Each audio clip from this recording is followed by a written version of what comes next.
Levítico, capítulos 26 e 27. Não façam ídolos para vocês, nem levantem imagem de escultura nem coluna, nem ponham pedras com figuras esculpidas na terra de vocês para se inclinarem diante dela, porque eu sou o Senhor, o Deus de vocês. Guardem os meus sábados e reverenciem o meu santuário. Eu sou o Senhor. Se andarem nos meus estatutos, guardarem os meus mandamentos e os cumprirem, então eu lhes darei as chuvas na época certa. A terra produzirá a sua colheita e a árvore do campo dará o seu fruto. A debulha dos grãos se estenderá até o tempo da vindima das uvas e a vindima se estenderá até o tempo da sementeira. Vocês comerão seu pão à vontade e habitarão em segurança na sua terra. Estabelecerei a paz na terra. Vocês se deitarão e não haverá quem os atemorize. Afastarei da terra os animais nocivos, e pela terra de vocês não passará espada. Vocês perseguirão seus inimigos, e eles cairão à espada diante de vocês. 5 de vocês perseguirão 100 deles, e 100 de vocês perseguirão 10.000, e os seus inimigos cairão à espada diante de vocês. Olharei para vocês e os farei fecundos, e os multiplicarei e confirmarei a minha aliança com vocês. Comerão o que tiver sobrado da colheita anterior, e para dar lugar à nova colheita, jogarão fora o que tiver sobrado da anterior.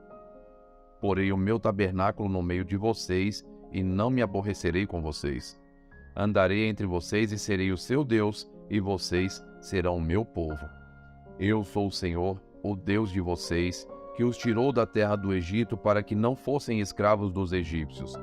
Quebrei o jugo que pesava sobre vocês e os fiz andar de cabeça erguida.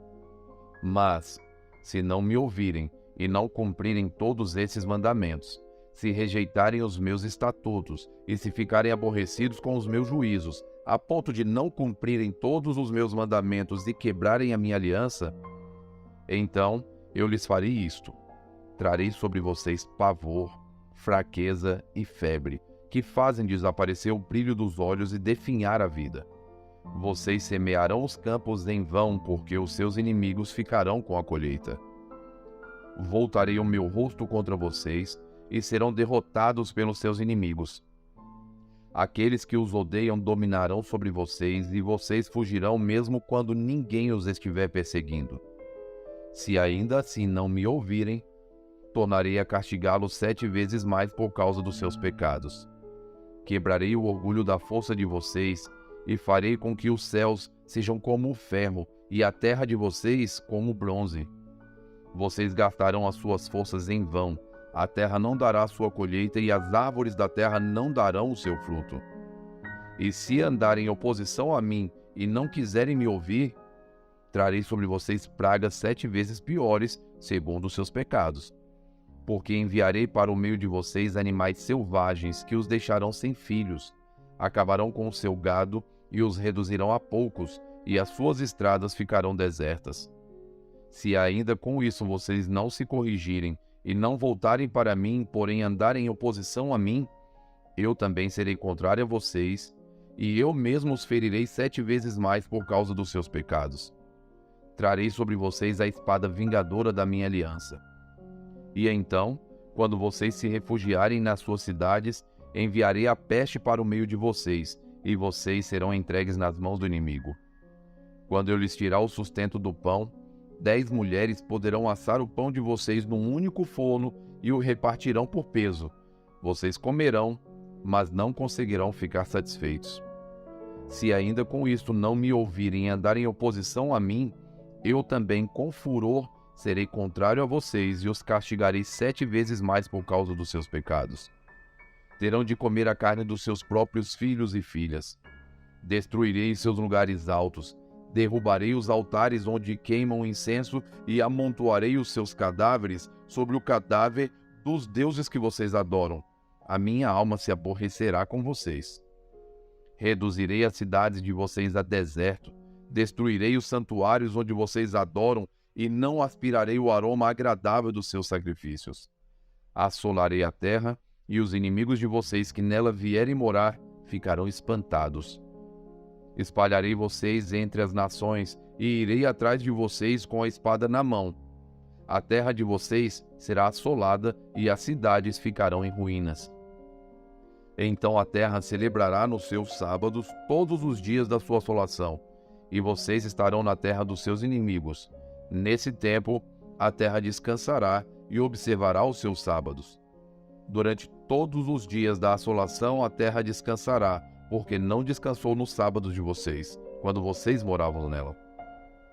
Aqueles de vocês que sobreviverem, eu lhes meterei no coração uma ansiedade tal nas terras dos seus inimigos, que o ruído de uma folha movida os perseguirá. Fugirão como quem foge da espada e cairão sem ninguém os perseguir. Cairão uns sobre os outros como diante da espada, sem ninguém os perseguir. Vocês não conseguirão se levantar diante dos seus inimigos.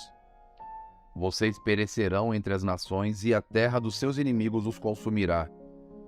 Aqueles de vocês que sobreviverem serão consumidos pela sua iniquidade nas terras dos inimigos de vocês, e pela iniquidade de seus pais que eles serão consumidos.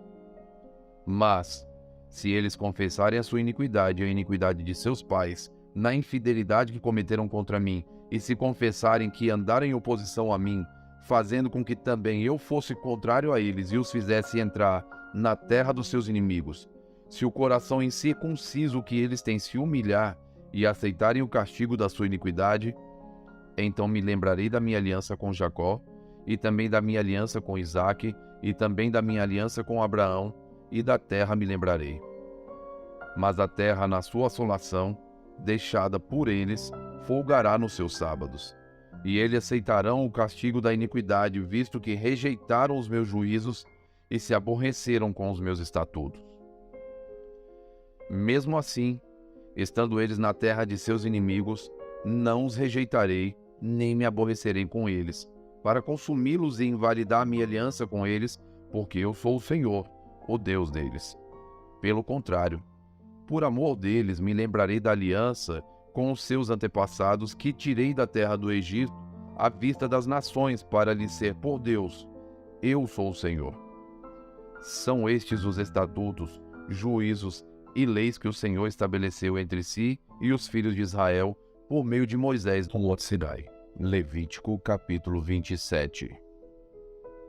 O Senhor disse ainda a Moisés: Fale aos filhos de Israel e diga-lhes: Quando alguém fizer um voto especial ao Senhor com respeito a pessoas, o resgate será feito conforme a seguinte avaliação. Se o objeto da avaliação for um homem, da idade de 20 anos até o de 60, a avaliação será de 600 gramas de prata, segundo o peso padrão do santuário. Porém, se for mulher, a avaliação será de 360 gramas. Se a idade for de 5 anos até 20, a avaliação do homem será de 240 gramas e a da mulher será de 120 gramas. Se a idade for de 1 mês até 5 anos, a avaliação do homem será de 60 gramas de prata e a avaliação pela mulher será de 36 gramas de prata. De 60 anos para cima, se for homem, a avaliação será de 180 gramas, se mulher, 120 gramas. Mas, se for pobre e não puder pagar o previsto, então se apresentará ao sacerdote para que este faça a avaliação. O sacerdote avaliará segundo o que permitem as posses de quem fez o voto. Se o que foi prometido for animal dos que se oferecem ao Senhor, tudo o que desse animal se der ao Senhor será santo. Não se poderá substituir ou trocar um animal bom por um ruim, ou um ruim por um bom. Porém, se de algum modo se trocar animal por animal, tanto um como o outro serão santos. Se for animal impuro dos que não podem ser oferecidos ao Senhor, então apresentará o animal diante do sacerdote. O sacerdote o avaliará, seja bom ou mau, segundo a avaliação do sacerdote, assim será. Porém, se de algum modo o resgatar, então acrescentará a 5ª parte ao que foi avaliado. Quando alguém dedicar a sua casa para ser santa ao Senhor, o sacerdote a avaliará, seja boa ou seja má, como o sacerdote a avaliar, assim será. Mas, se a pessoa que a dedicou quiser resgatar a casa, então acrescentará a quinta parte do dinheiro à avaliação feita, e a casa ficará com a pessoa.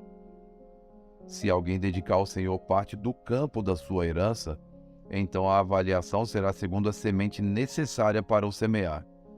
100 quilos de cevada será avaliado por 600 gramas de prata. Se dedicar o seu campo desde o ano do jubileu, a avaliação será pelo valor integral.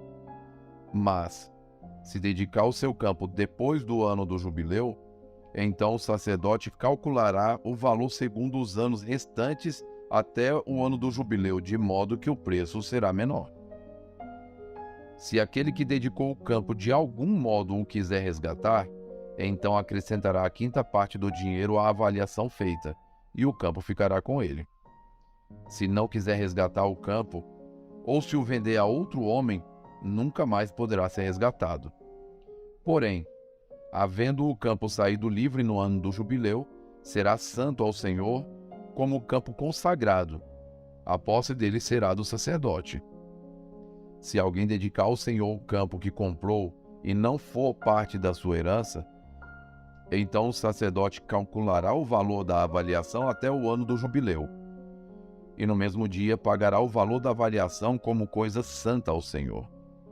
No ano do jubileu, o campo tornará aquele que o vendeu, aquele de quem era posse do campo por herança. Toda a avaliação se fará segundo o peso padrão do santuário. O peso padrão será de 12 gramas. Mas o primogênito de um animal, por já pertencer ao Senhor, ninguém o dedicará. Seja boi ou gado miúdo, é do Senhor.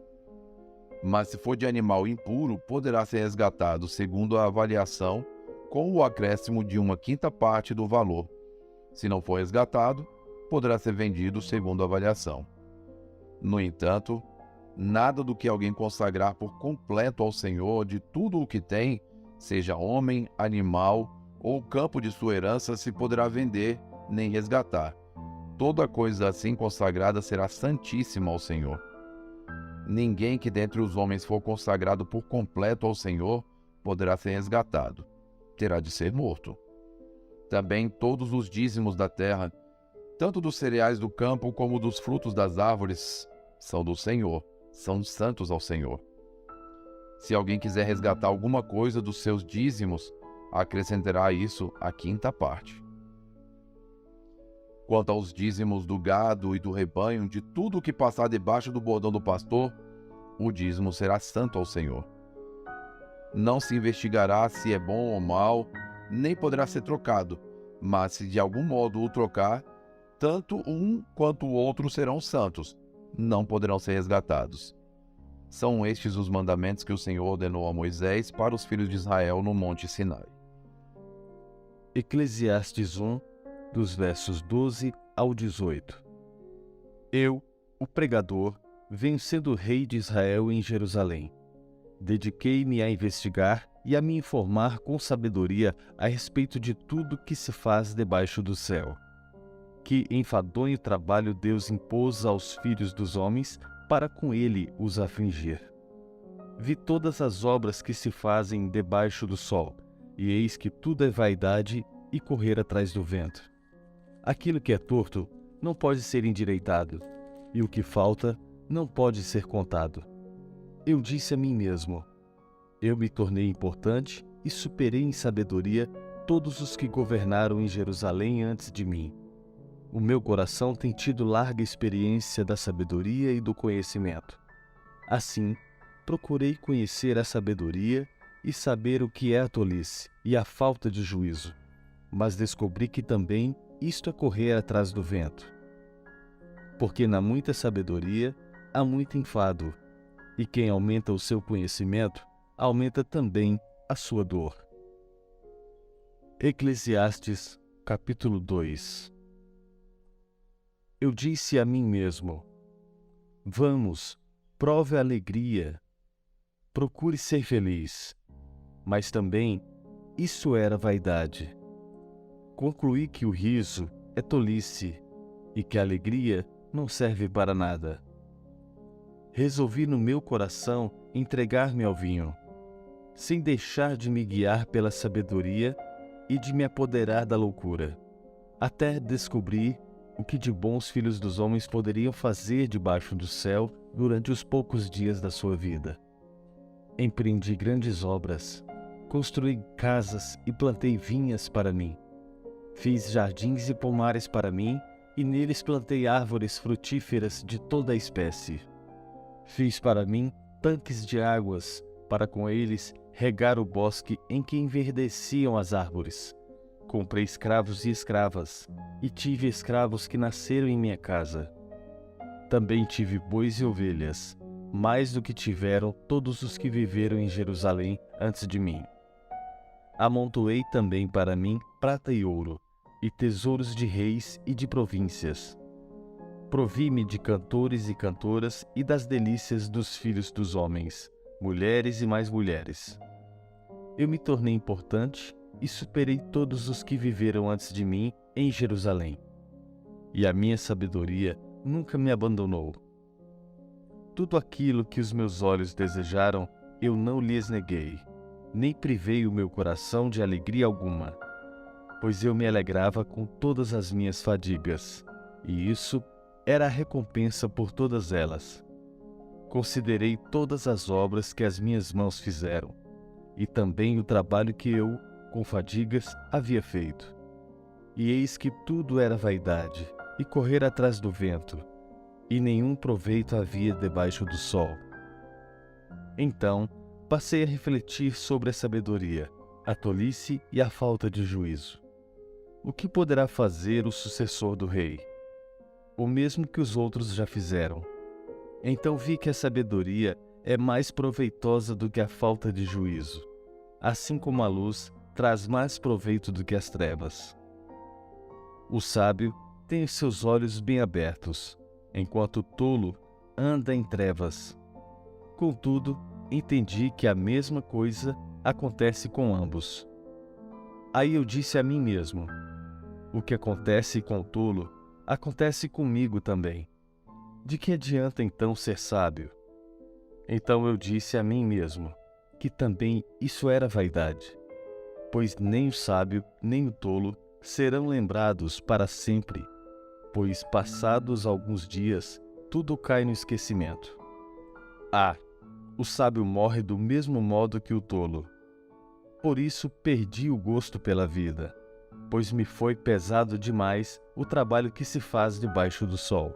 Sim, tudo é vaidade, e correr atrás do vento. Também perdi o gosto por todo o meu trabalho, com que me afadiguei debaixo do sol, pois o resultado de tudo isso ficará para quem vier depois de mim. E quem pode dizer se ele será um sábio ou um tolo? No entanto, ele terá domínio sobre todo o ganho das minhas fadigas e sabedoria debaixo do sol. Também isso é vaidade. Então, tratei de fazer com que meu coração perdesse a esperança de todo o trabalho com que me afadiguei debaixo do sol. Porque uma pessoa pode fazer o seu trabalho com sabedoria, conhecimento e habilidade, mas deixará o seu ganho como herança a quem por ele não se esforçou. Também isto é vaidade e grande mal, pois que proveito alguém tem de todo o seu trabalho e da fadiga do seu coração em que anda trabalhando debaixo do sol? Porque todos os seus dias são cheios de dor, e o seu trabalho é desgosto. Nem de noite o seu coração descansa. Também isto é vaidade. Não há nada melhor para o ser humano do que comer, beber e fazer com que a sua alma desfrute o que conseguiu do seu trabalho. No entanto, vi também que isto vem da mão de Deus, pois separado deste, quem pode comer ou quem pode alegrar-se? Porque Deus dá sabedoria, conhecimento e prazer à pessoa que lhe agrada. Mas ao pecador dá trabalho, para que ele ajunte e amontoe, a fim de dar àquele que agrada a Deus. Também isto é vaidade e correr atrás do vento. Mateus, capítulo 15, dos versos 21 a 39. Saindo dali, Jesus foi para a região de Tiro e Sidom. E eis que uma mulher cananeia que tinha vindo daqueles lados clamava: Senhor, filho de Davi, tenha compaixão de mim. Minha filha está horrivelmente endemoniada. Jesus, porém, não lhe respondeu palavra. Então seus discípulos, aproximando-se, disseram: Mande-a embora, pois vem gritando atrás de nós. Mas Jesus respondeu: Não fui enviado senão as ovelhas perdidas da casa de Israel. Ela, porém, veio e o adorou, dizendo: Senhor, me ajude. Jesus respondeu: Não é correto pegar o pão dos filhos e jogá-lo aos cachorrinhos. A mulher disse: É verdade, Senhor, pois os cachorrinhos comem das migalhas que caem da mesa dos seus donos.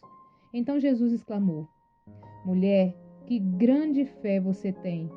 Que seja feito como você quer. E desde aquele momento, a filha dela ficou curada. Saindo dali, Jesus foi para junto do mar da Galileia, e subindo ao monte, assentou-se ali. E vieram a ele muitas multidões, trazendo consigo coxos, cegos, aleijados, mudos e muitos outros, e os deixaram junto aos pés de Jesus, e ele os curou. O povo ficou maravilhado ao ver que os mudos falavam, os aleijados recuperavam a saúde, os coxos andavam e os cegos viam, e glorificavam o Deus de Israel. Então Jesus chamou os seus discípulos e disse: Tenho compaixão desta gente, porque já faz 3 dias que eles estão comigo e não tenho o que comer. E não quero mandá-los para casa em jejum, para que não desfaleçam pelo caminho.